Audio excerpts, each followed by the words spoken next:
YS Jagan ఇప్పుడు తెలుగు రాష్ట్రాల్లోనే కాకుండా దేశవ్యాప్తంగా వినపడుతున్న పేరిది. 2009లో వైఎస్ రాజశేఖర రెడ్డి గారి కొడుకుగా రాజకీయాల్లోకి అడుగుపెట్టిన జగన్ 2019లో సీఎం సీట్ను భారీ మెజారిటీతో అధిష్ఠించారు. ఆంధ్రప్రదేశ్ ఎన్నికల్లో వైఎస్ఆర్సీపీ సృష్టించిన ప్రభంజనం ఎప్పటికీ మర్చిపోలేము. అయితే ఈ ఘన విజయం జగన్కు అంత ఈజీగా ఏం దక్కలేదు. కడప ఎంపీగా గెలుపొంది రాజకీయాల్లోకి అడుగుపెట్టిన జగన్ ఈ 10 ఏళ్లలో ఎన్నో ఆటుపోట్లు ఎదుర్కొన్నారు. అక్రమంగా లక్షల కోట్లు సంపాదించాడని విపరీతంగా ప్రచారం చేసి కేసులు మోపి జైల్లో పెట్టినా తాను అనుకున్న లక్ష్యం కోసం మొండిగా పోరాడారు. జగన్ స్థానంలో మరొకరైతే ఒత్తిడికి లోనయ్యేవారేమో కానీ జగన్ మాత్రం భారీ దృఢ సంకల్పంతో తాను అనుకున్నది సాధించారు. జగన్ పోరాడిన విధానం చూసి యువత సక్సెస్ఫుల్ లెసన్స్ నేర్చుకోవచ్చు. 2008లో సాక్షి దినపత్రిక ప్రారంభమైనప్పుడు జగన్ను అందరూ వైఎస్ రాజశేఖర రెడ్డి గారి కొడుకుగా మరియు ఒక వ్యాపారవేత్తగా మాత్రమే చూశారు. 2009 ఎన్నికల్లో రాజకీయాల్లోకి అడుగుపెట్టిన జగన్ కడప ఎంపీగా గెలుపొందారు. కానీ కొద్ది నెలల వ్యవధిలోనే సెప్టెంబర్ 2న వైఎస్ రాజశేఖర రెడ్డి గారు హెలికాప్టర్ క్రాష్లో మరణించారు. వైఎస్ఆర్ గారి మరణం తర్వాత జగన్మోహన్ రెడ్డి గారిని ముఖ్యమంత్రి చేయాలని కోరుకుంటూ ఎమ్మెల్యేలందరూ సంతకాలు చేసి పార్టీ అధిష్టానానికి పంపారు. కానీ కాంగ్రెస్ హైకమాండ్ మాత్రం జగన్ని సీఎం చేయడానికి ఒప్పుకోలేదు. రాజశేఖర రెడ్డి గారి స్థానంలో రోసయ్యను ముఖ్యమంత్రిగా నియమించారు. రాజశేఖర రెడ్డి గారి మరణాన్ని తట్టుకోలేక ఆయన్ను అభిమానించే వందలాది గుండెలు ఆగిపోయాయి.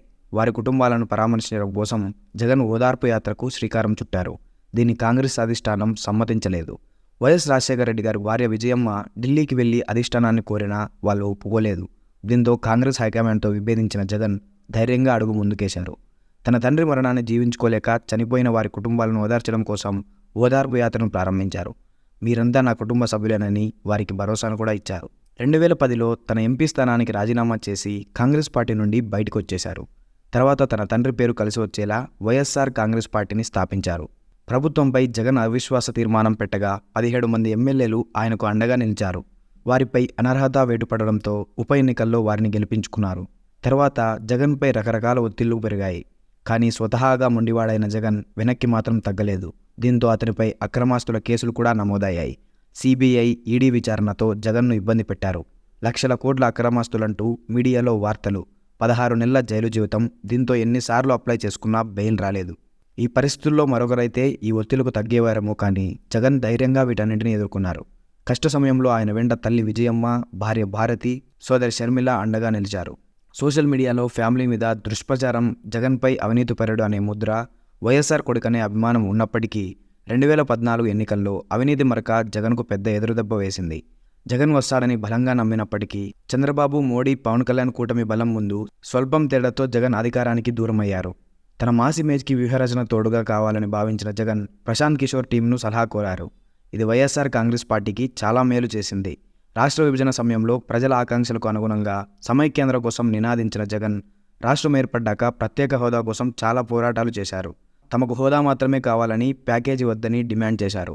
అదే సమయంలో వైఎస్ఆర్సీపీ పార్టీకి చెందిన 23 మంది ఎమ్మెల్యేలు అధికార పార్టీకి ఫిరాయించారు. అసెంబ్లీలో ప్రతిపక్షం తమ గళాన్ని వినిపించలేని పరిస్థితి. 2019 ఎన్నికల్లోనూ ఓడిపోతే వైఎస్ఆర్సీపీ కనుమరుగయ్యే పరిస్థితి. ఈ తరుణంలోనే జగన్ జనాల్ని నమ్ముకున్నాడు. తన తండ్రి చూపించిన బాటలోనే తాను ప్రయాణించారు. ఎన్నికలు సుదీర్ఘంగా ఉండగా పాదయాత్రకు శ్రీకారం చుట్టారు. 341 రోజుల పాటు 113 అసెంబ్లీ నియోజకవర్గాల మీదుగా ఇడుపులపాయ నుండి ఇచ్చాపురం మీదుగా 3648 కిలోమీటర్ల పాదయాత్ర చేశారు. ఈ క్రమంలోనే 2 కోట్ల మందికి పైగా ప్రజలను ప్రత్యక్షంగా కలుసుకున్నారు. 36 ఏళ్ల వయసులో ప్రత్యక్ష రాజకీయాల్లోకి వచ్చిన జగన్ ఈ 10 ఏళ్ల రాజకీయ జీవితంలో మరో ఏ ఇతర నాయకుడు ఎదుర్కొని ఇబ్బందులు పడ్డారు. తండ్రి అకాల మరణం, అక్రమాస్తుల కేసులో జైలుకెళ్లడం, తొలి ఎన్నికల్లోనే ఓటమి, ఇలా ప్రతికూల పరిస్థితుల్లోనూ మొండిగా పట్టుదలతో లక్ష్యాన్ని దిశగానే సాగారు. మనకు ఎన్ని అవాంతరాలు ఎదురైనా సరే లక్ష్యాన్ని మాత్రం విడిచిపెట్టద్దు, సాధించాలనే తమన కార్యాచరణ తోడైతే విజయం తప్పనిసరిగా వరుస్తుందని చెప్పడానికి జగన్ 10 ఏళ్ల రాజకీయ ప్రస్తావనే నిదర్శనం.